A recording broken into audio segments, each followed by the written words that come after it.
I'm hoping the Big Ten has to modify their system for us. Probably like getting grade 10 sandpaper rubbed on your face every day. I mean, we say it all the time, whether, there's two types of turds. You're a sinker or you're a floater, but you're still a turd, right? I mean, we are about players and players playing the plays and not necessarily the plays.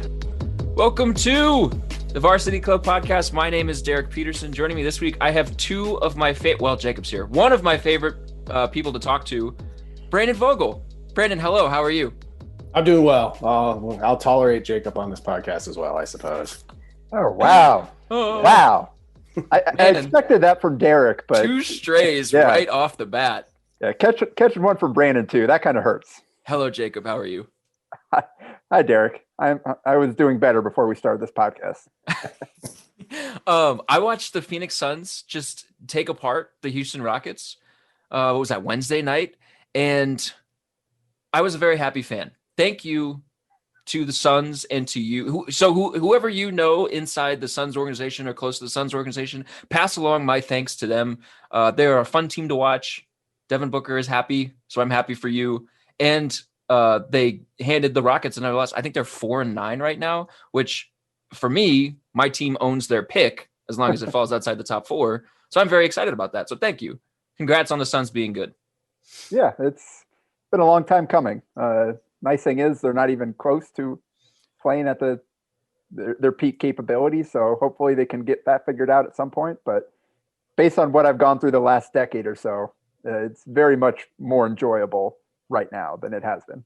It's fun watching DeAndre Ayton too, because he looks competent on defense. And then there's Mikal Bridges. That's just arms everywhere, arms all over the court, everywhere. I watched him in the first game of the season against Luka Doncic, and I was like, this is the guy that I think is going to be the MVP in this season, and Mikal is just locking him up. Yeah, he is uniquely. There are a couple of times where Luka just like ran through him because he's like 230 pounds and Mikal is like 200 pounds. But he's uniquely equipped with his length and just his anticipation to defend what Luka likes to do. Because he did the same thing in the bubble too. It just made life really miserable for him down there. So Mikal is very fun to watch. Ayton, it's been a bit of a struggle so far this season. The last handful, he's really starting to kind of ramp it up. And he was absolutely dominant against Houston, which is awesome to see. He's actually dunking the ball now. He's 7 foot freak athlete, giant human being, averse to dunking the ball for some reason. He just doesn't like touching the rim. So he had like 5 dunks, I think. So it's been awesome kind of seeing different parts come together, and looking forward to seeing all of them firing, like all cylinders firing at the same time, hopefully later in the season. Brandon, is that an Appalachian State hat that you are wearing? It is. Shared this on Slack in 1982. Appalachian State wore a great snow-capped A helmet, which I only knew as a helmet, and then I found somebody on Etsy who makes them. So 1982, they wore this great logo that is an A with snow on it because it's in the mountains. And then Mac Brown came in for his 1 year at Appalachian State and ruined it all and changed the helmet.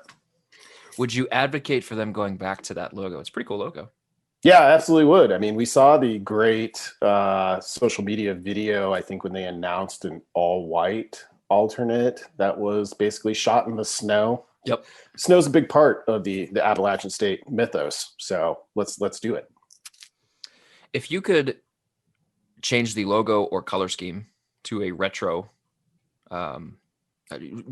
it basically for any college program, is there one that immediately jumps to mind? This is completely off the top of my head. I did not prep you for this, so if you can't think of anything, it's fine. But I saw somebody the other day that was basically taking shots at UCLA for going away from the powder blues to like whatever the midnight stuff, the black jerseys that Adidas tried to do with them a couple years ago. Like, is there a program in college football right now that you would retrofit if you could?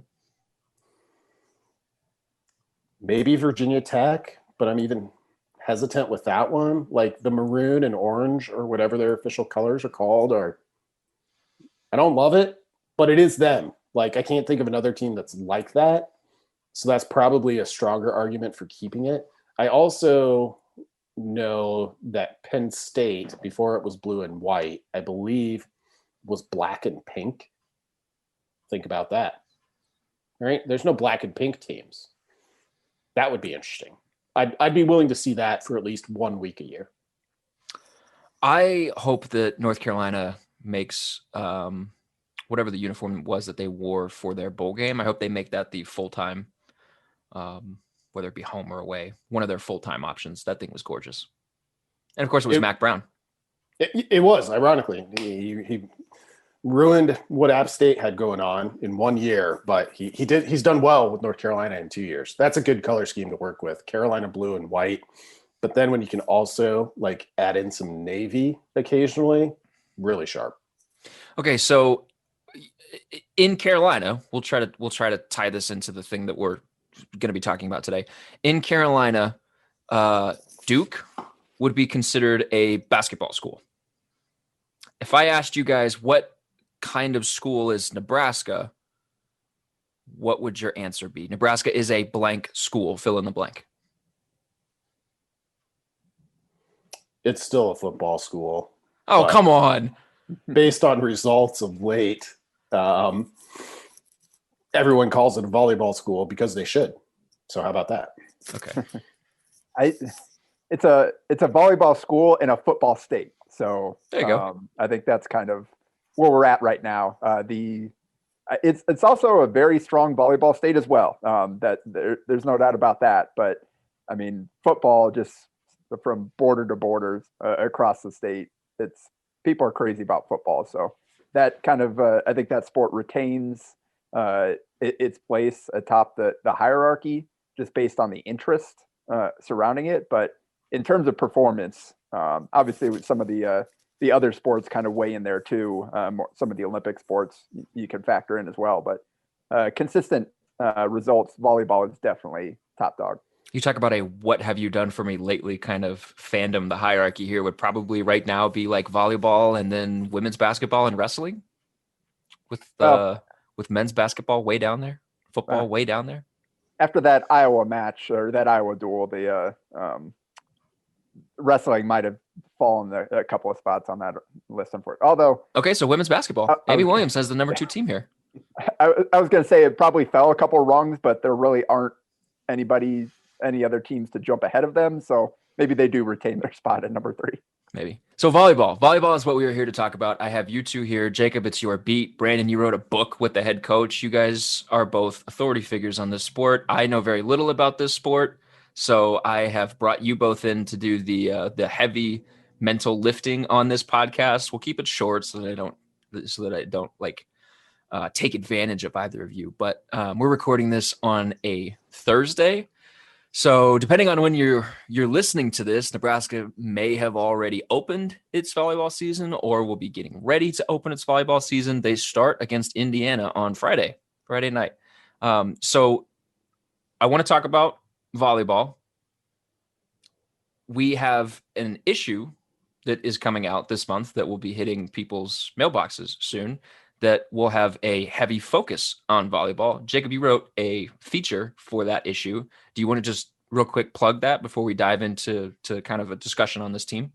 Yeah, sure. So we had our volleyball issue back in August like we normally do. So this isn't quite kind of a full preview issue like we've done in the past. You can go back and either look at that issue, kind of reread some of those features because that stuff still kind of holds up. I wrote about Lauren Stivrins there and her growth into team captain and a leader and one of the best players in the sport. So I'll probably bump that story before the match starts as well. So you can look for that again. We put it on our website. But this issue, if people have been hiding under a rock, John Cook signed arguably the best recruiting class, definitely in program history, and it's arguably the best in school history potentially. Just based on the rankings of these players. I've seen people say it's like one of the best in the history of recruiting classes among any sport. Would you go there? I haven't done enough homework on this to know exactly what some of the best ones, obviously the way that Clemson and Alabama have recruited in football kind of put themselves in that stratosphere all the time. Some of the Duke and Kentucky classes in basketball, I'm sure, somewhat similar, but I can't really think just off the top of my head any class that has the top 3 players in the entire class all going to the same school. Then you have the 10th player in the class, the 16th, and you're rounding it out with the 70th best player in the class. So a 6-player class. So it's a big class, all full scholarship players. Again, 5 of them are top 20 recruits in the class. And the 70th recruit is a local 6'4" middle blocker with a lot of upside. So it's pretty special. You sign basically the best recruit in the country at every position but middle blocker. And again, you signed a pretty good one at that spot too. So it really is amazing what John Cook did with his class. And as I was kind of thinking about it after signing day and all this stuff, I was thinking back, it'd be kind of interesting to see how this class came together and kind of what the players themselves thought as kind of this process was playing out. So that's what I did. I went back and interviewed. I didn't talk to all 6 of them. I just kind of stuck with the local recruits. So I talked to Lindsey Krause, Riley Gray, and Whitney Launstein to kind of just get their feelings on and their thoughts on kind of how things played out. So I kind of put it together in a timeline of, all right, this is when when Cook really first started, put the idea together at that Dream Team camp in 2017, and just how it progressed over the next 4 years of how he was able to put this recruiting class together through the eyes of the players themselves. Brandon, these issues are always sort of a labor of love for you. How do you feel about this one that we've just sent off? I feel really good about it. I think the feature that Jacob wrote, and I'm not saying this just because I took a shot at him at the start of the podcast to try and build him back up. I mean, it's a great read first and foremost, but that story to me, I think really exhibited the value of the relationships that Jacob is able to build in the prep space by going to all of these matches, all of these basketball games, all of these football games. He knows these people. Like, it's not the first time they're talking to him. It's not just, hey, would you talk to me for this story? He's been talking to them for, in some cases, years. And, you know, the story's been on the table for a month or two now. But I thought it was really a really fitting testament to that, to just the value of relationship building as a journalist. And I think it comes through in that story. The issue as a whole, I thought was really strong. Greg Smith, our recruiting analyst, had a really great feature on tight ends, which is told in a unique way, I thought, in terms of talking to some of their high school coaches as much as the players themselves, just about it's kind of unbelievable to think that, okay, tight end has been trendy for a while in football, right? Like the Patriots, you know, kind of started that. And when the Patriots start something, everything kind of flows from there. But to have guys who are like, yeah, they're at a high school level of this in terms of their progression, but all kind of fit that mold of the jackknife player who, you know, can block if you need him to, but also can line up in the slot or even out wide. To have 3 of those guys within 70 miles of Lincoln is pretty remarkable. And Nebraska got 3 of them. So that's in there. Aaron talked to Randolph Kapai, the linebacker who's probably on campus at this point. Really interesting story from him. It's a really good Q&A. Derek, of course, you got to talk to Bill Moose, which I thought was a really vital kind of capper to 2020, a year unlike a lot of others, but also a look ahead and give us a good sense of, you know, it's good to talk to the boss in terms of where football's at. So I thought it was a really good issue. We've got some great wrestling photos in there from staff photographer Eric Francis, and then John Peterson, of course, handled a lot of the basketball duties for that. So it gets a little bit, you know, in the fall with these issues, you're on football's heartbeat, like, you know, the rhythm. It becomes a little bit more interesting in the spring, becomes a little bit more experimental, I guess, or you just have the chance to try some things. So I thought this issue came together really, really well. Yeah, I'm excited for people to read it. Let's dive into volleyball without further ado. Let's start here. Let's say I am a casual, neutral observer, which I am. It's probably the best way you could describe me, who is looking for a team, a program this season to get behind, to root for, to be emotionally invested in. I would like you both to give me your best sales pitch. Why should I emotionally invest in this Nebraska team this season? Jacob, we'll start with you. So my first sales pitch would be they win, and they win a lot, and they win at a high level in the best conference in college volleyball. So it's a team that you're going to be, based on what I've seen a lot in some of my other beats recently and the programs I've covered, it's going to be nice going into every match thinking that, hey, I'm going to get a chance to write about a win in this one. That's always more fun than the alternative. So it's not going to be as stressful, I would say, on the fan base for tuning in and watching Husker volleyball.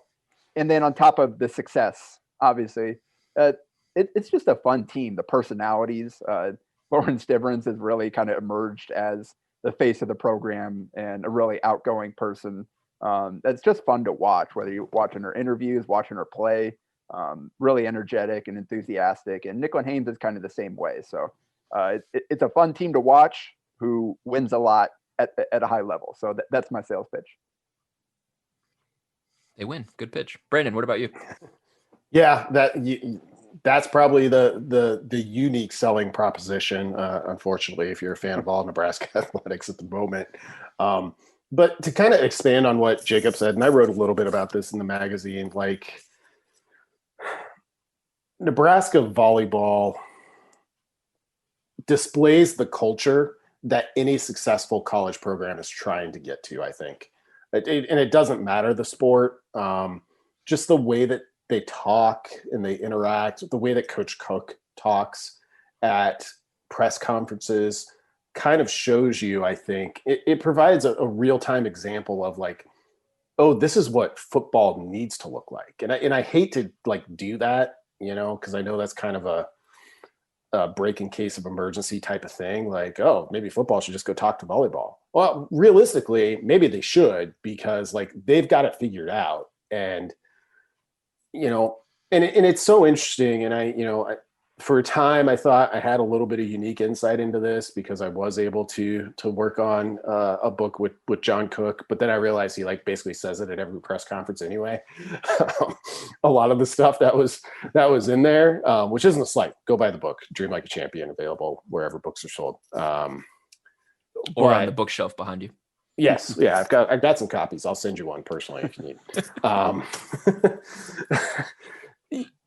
They treat it as a year-to-year challenge. Like, you think of, okay, you establish the culture, hopefully you get it to set, and then you just like reap the benefits of it.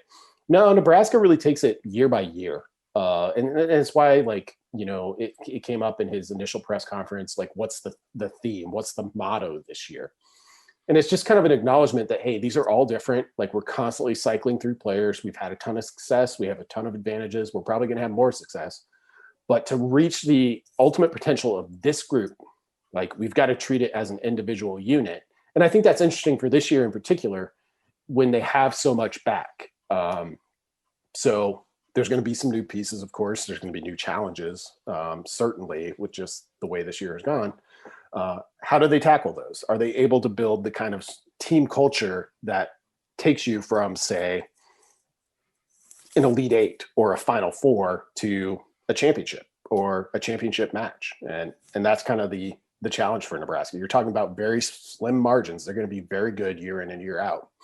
What separates those teams from those that get really, really close and those that win the final match? Correct me if I'm wrong.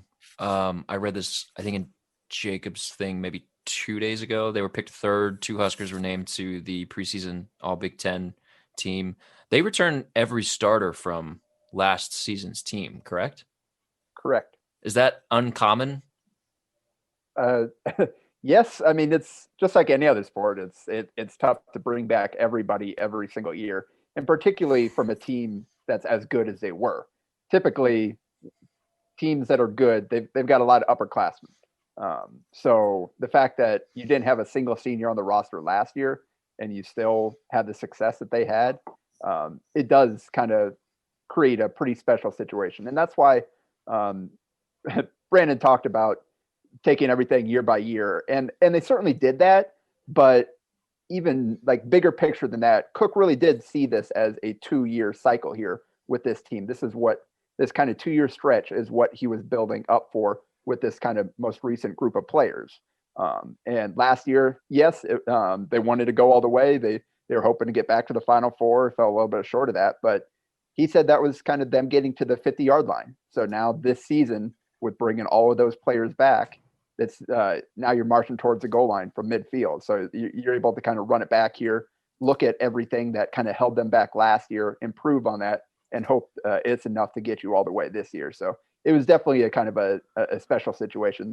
Being picked third was certainly interesting. I find it strange that the national coaches seem to have more respect for what Nebraska brought back and has than the Big Ten ones did, because Nebraska is 5th in the preseason AVCA coaches poll, but they were picked 3rd behind Minnesota in the Big Ten poll, and Minnesota was picked 7th in the coaches top 25. So and Nebraska beat Minnesota head-to-head last year, and they finished with the same record. Minnesota went to the Final Four, but they also got to play Louisville while Nebraska ran up against Wisconsin. So, and they bring back a lot too, and enroll top, I think the 2nd best recruiting class in the country. But still, I did find that kind of strange, just in the discrepancy within the 2 polls. It's just petty coaches, man. That's what it is. It's petty coaches looking at John Cook and saying, would you give us a chance for once? I think you wrote that they've been at least to the Elite 8 in every year in the last 5 seasons. And then they just signed, like we talked about in the open, and you wrote about, a tremendous recruiting class. Probably every other coach in the Big Ten is just like, dude, chill, cut it out. It's like LeBron with the MVP award. Just leave us alone. Brandon, this team was an Elite 8 team last season. What's the biggest change or tweak that they can make, should make, have made, will make, that can get them over the top and back into the Final Four or the national title discussion this season? Yeah, I jotted down 2 things here. I'm going to leave one because I have a feeling I know where Jacob might go.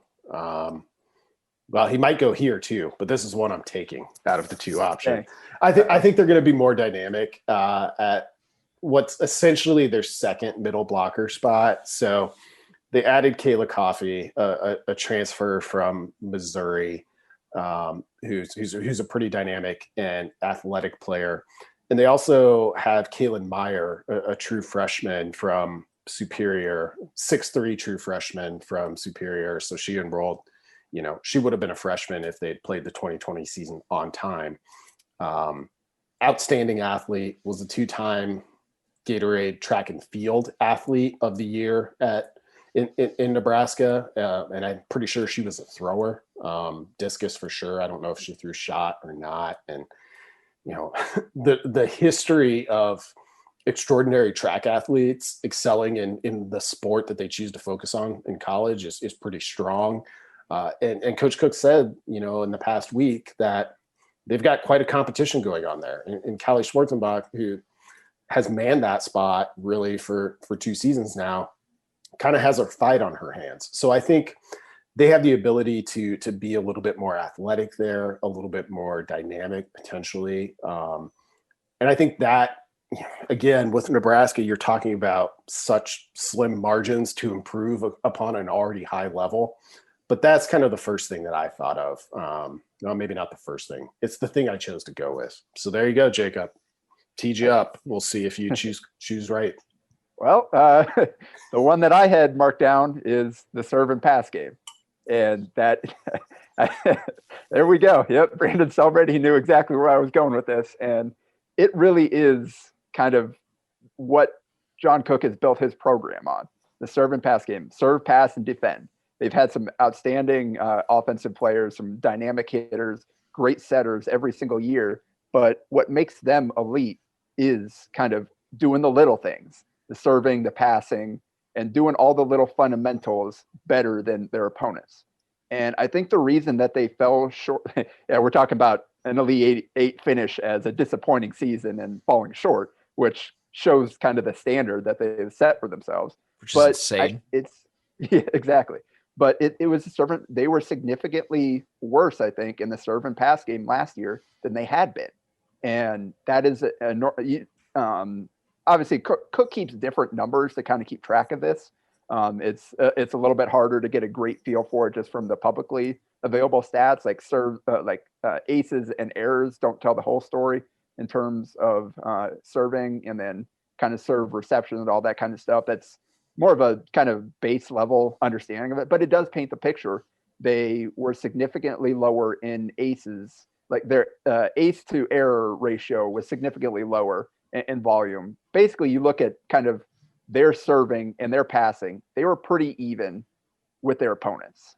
And you look at those numbers the previous year, and they had a significant advantage in both of those areas. So that's kind of where it has to be. What happened in those Wisconsin matches was Wisconsin put so much more pressure on Nebraska.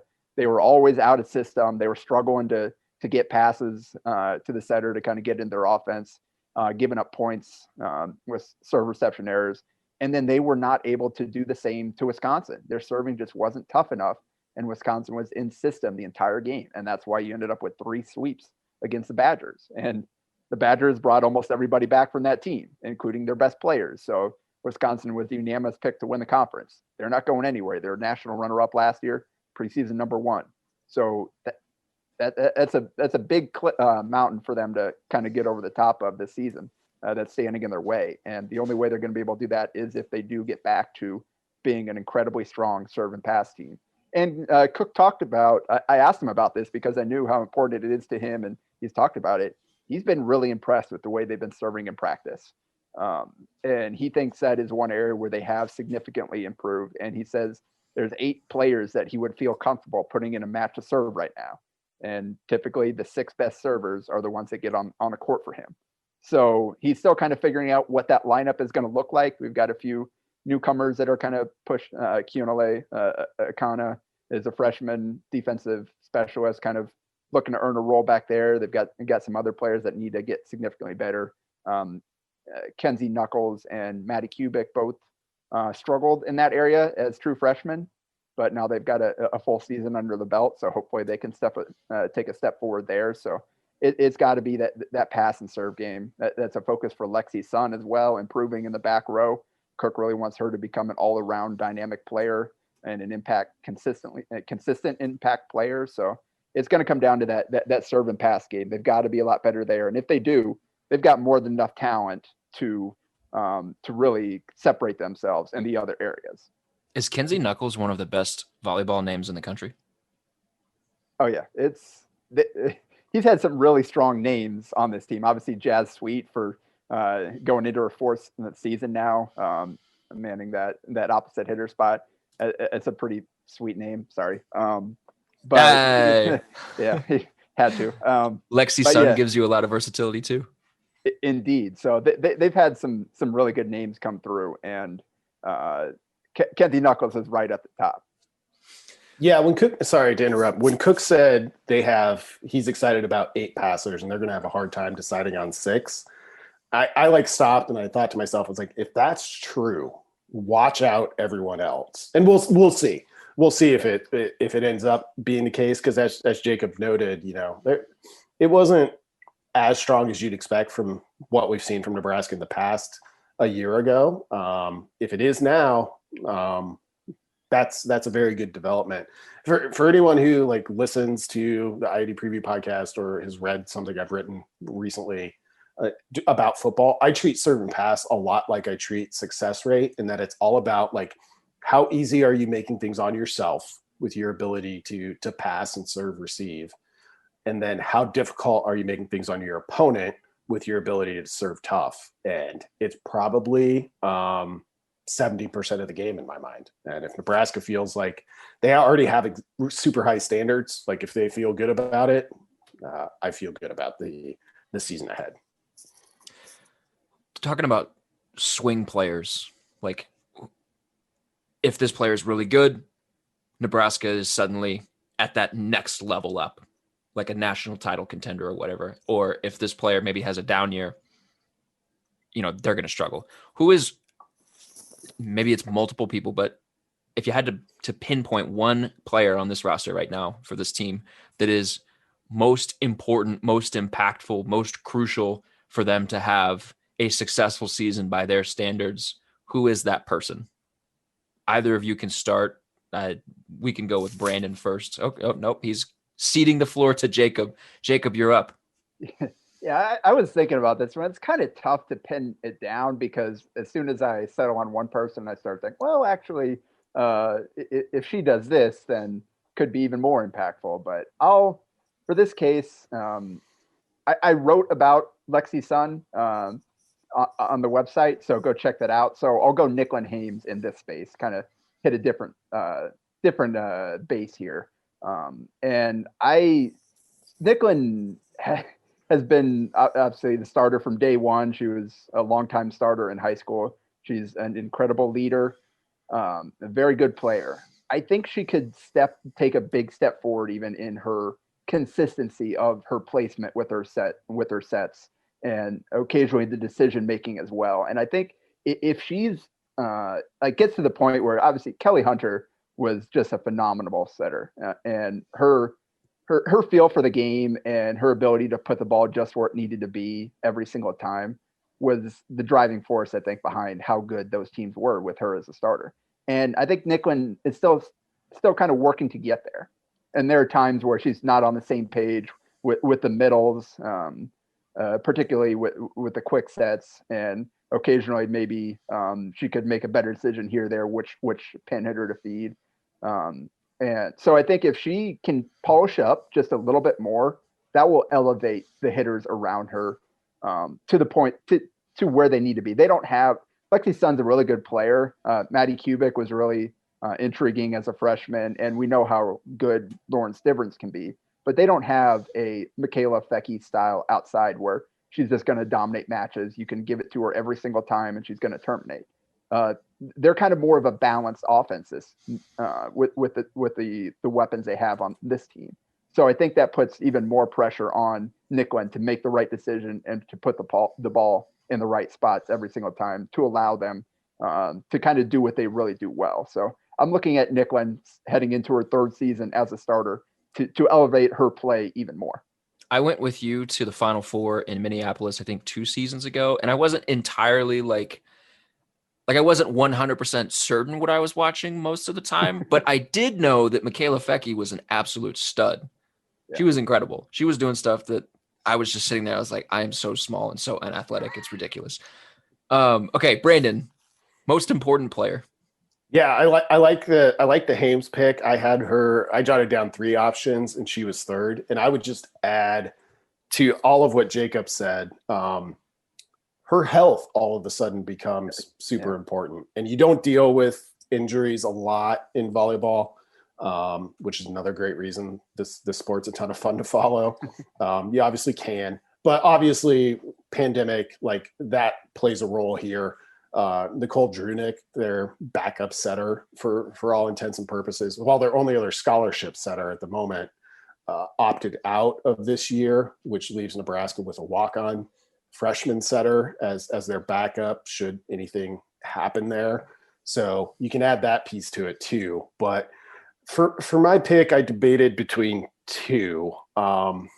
And the first name I jotted down was Lexie Sun. And a lot of this is covered in Jacob's story. So go read that. I won't spend a ton of time on it, but I think she's a really, really good player. And compared to, say, a Stivrins, so like you're talking the elite of the elite, and maybe even a Maddie Kubik a little bit as a true freshman, her performance swings a little bit. And Coach Cook talked about this in the lead up to the season of just like if she performs at her peak ability more consistently, I think that elevates Nebraska. I would also put Jazz Sweet a little bit in that category as well. If she has her best year, and there was an off-season arrest, Coach Cook was very complimentary about how she's bounced back with that. If she comes back and has her best year yet as a Nebraska player, I think those are the things where you're talking about a team that's already in the 99th percentile. It maybe gets you that extra 0.8% that puts you in a championship match, which would be effectively a home game for Nebraska, probably in this year. So those are the two that I went with. It's crazy how when you're really bad, slight variations on the margins can be super impactful. Nebraska football is experiencing that. And then also when you're really, really good, slight variations on the margins can be super impactful. So thoughts on the scheduling model. Let's go here next. So the Big Ten kind of switched up scheduling. When I first saw that this stuff came out, I was like, man, teams that would have to come to Lincoln are probably really, really excited that Nebraska cannot have fans in the stands for these games. Where do you guys stand on the way that they've kind of tweaked the schedule this year? Jacob, let's start with you. Yeah, it's going to be really interesting to see how it plays out. And as someone who writes about all these matches, I don't love the kind of back-to-back against the same team, because you're watching team and then the very next day you're watching them play again and writing about the same team. So if the two matches end up following kind of the same script, it's going to be a little less interesting and varied in terms of what there is to cover. But it also could, as Cook talked about, it could provide some the ability to kind of for coaches to really shine in terms of making adjustments and the tweaks you do make. So it could produce a very different match in round two, especially once you get into playing against the better teams where you can't just roll out your team and expect that you're going to be able to have some success. Yeah, I don't mean to interrupt you, but I was reading your thing with the comments from Cook on this exact thing, and the thing that kept popping into my head was kind of has a playoff vibe to it. Yeah, it's quick turnarounds, Mm-hmm. but and then like you would be in a series with professional sports, you're playing the same team multiple times. So game to game, there could be some swings, or it could, again, if you're talented enough, you could just kind of, hey, we're going to do what we do and we're going to have success. So it's kind of seeing that balance between the different levels of opponents that Nebraska will face and kind of how they compare one weekend to the next. That'll be interesting to see. But I think, as Cook said, it gives them their best chance. It limits the travel as much as possible. It's not the best in terms of competitive balance necessarily, and you're not going to be playing every team in the conference and all that. But I think this will hopefully give them a chance to keep limit exposure and give them a chance to play as many matches, because you're not worried about playing a match on a Wednesday and then the testing 3 days and playing again. It's if you make it to your Friday match, you're probably going to be good for the Saturday match as well. So you can get those kind of matches in, get them knocked out, and then you've got the 5 days or whatever to kind of go back, regroup, and kind of get ready for the next week and hopefully stay safe. Yeah, my gut reaction to the schedule was kind of, if Cook's intrigued, I'm intrigued. And, as Jacob mentioned, he asked him about this, and he flat out said, he's like, as a coach, I love it. So that's interesting. Just kind of, and I agree with Jacob, like writing about it back-to-back days is probably not going to be the funnest way to do it, but it's going to be interesting to kind of compare and contrast those games, because you kind of have to. I do think it's advantage Nebraska with this back-to-back setup. Like, Nebraska is just a team that can beat you multiple ways. Like, if Lexie Sun's not on Friday night, you can probably still win. If the next night, Lawrence Stivrins is a little bit off, you can probably still win. But Nebraska's not the only team in the Big Ten that can do that. Wisconsin, Minnesota, Penn State, I would certainly put in that category as teams that can beat you multiple ways, and they'll have an advantage. The Big Ten, well, for a long time now, has been the best volleyball conference in the country, top to bottom.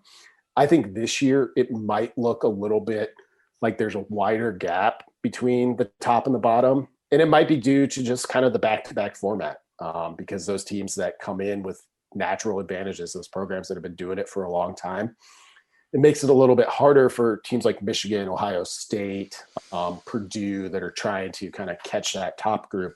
I think it might make it a little bit harder for them to do that just by the nature of the schedule. That's interesting. I was going to ask you guys that question next because, it's not a perfect comparison, but just thinking about the way that this past Big Ten football season started with, camps being messed up, people being out with COVID, with a bunch of varying circumstances and situations. Like we saw random results early in the season, a bunch of random results. And I was curious if maybe, because Cook talked about, Jacob, in one of the pieces that you wrote, Cook talked about how like if a team wins that first game and they come back the next day, is the motivation the same from the team that won? Or is it going to be like, okay, well, we already beat these guys? And for the team that lost, is the motivation going to be the same, or is it going to be ratcheted up or whatever? So maybe there's a chance for an uptick in randomness, but it doesn't sound like you would think that, Brandon.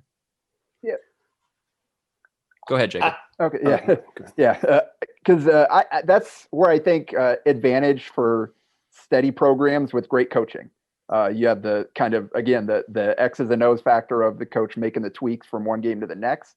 And then you have the emotional factor, the experience factor of, all right, we can't just come in here and kind of go through the motions. We know we have to be up and ready to go for every match in this conference. And so, like Brandon said, I think if that's the case, Nebraska fits well into that category. You've got great coaching and you've got a high standard that he holds all his players to. And you've got a lot of experience within that.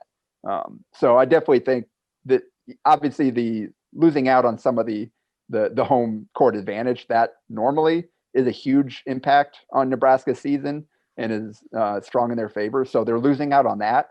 But the trade-off is, I think, they project to do well in this area compared to some of the other programs in the conference.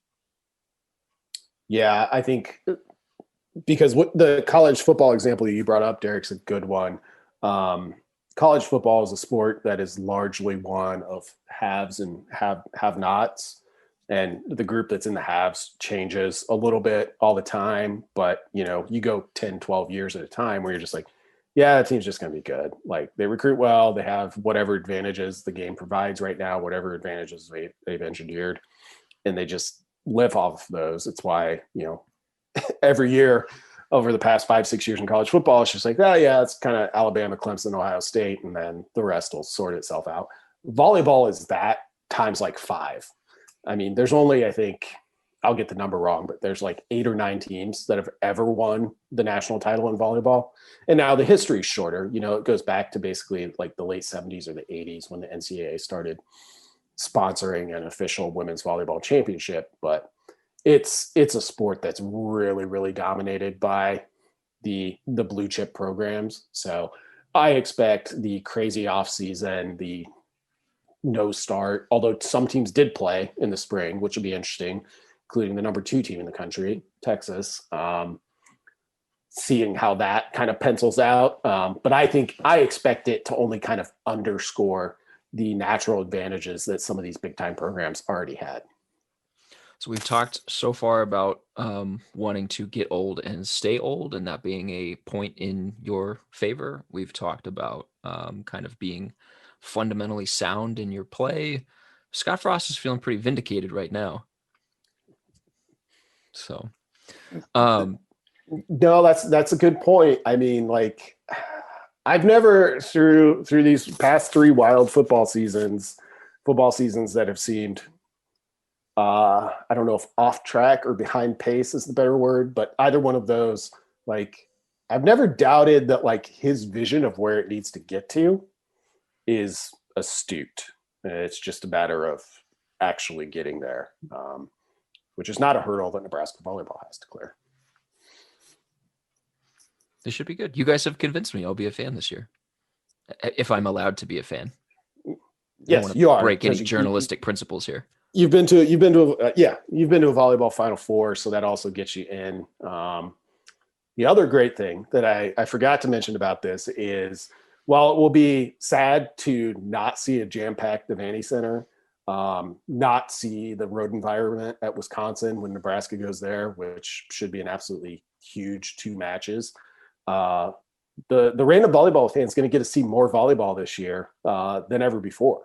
15 of Nebraska's 22 are scheduled to be on TV at this point. Like, you're going to be able to follow this like basketball, which is a pretty unique thing for this sport. And I'm super excited about that. Good for them. So, all right, well, I'll let you guys get out of here. Thank you so much for coming on the podcast, both of you. Jacob, sorry for taking shots at you in the open. Thank you for lending your expertise. Yeah, I think we turned around after a rough start. Okay, good. Brandon, thank you for coming on. Thank you for sharing your very colorful color black sweatshirt jacket with us, and the wonderful Appalachian State hat.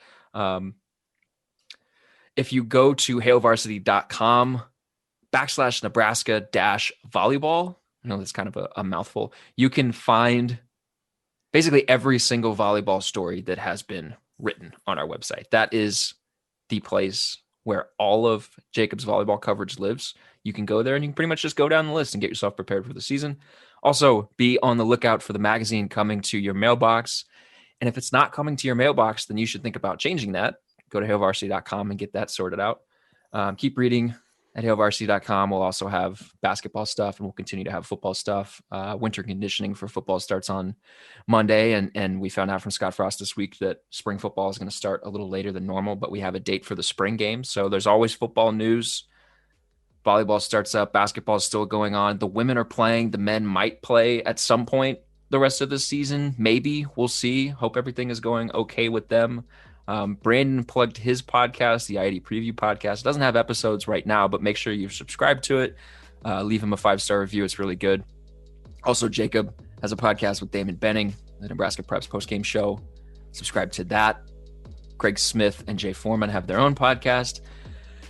The Straight Up Breakdown podcast. We have so many. And then Aaron and Sasha Durkin have their own podcast, the Mind Your Own. So you can get basically something for every day of the week and every mood that you're in and every sport that you want to read about. So keep reading hailvarsity.com. We'll be back next week with another podcast. Thanks, guys.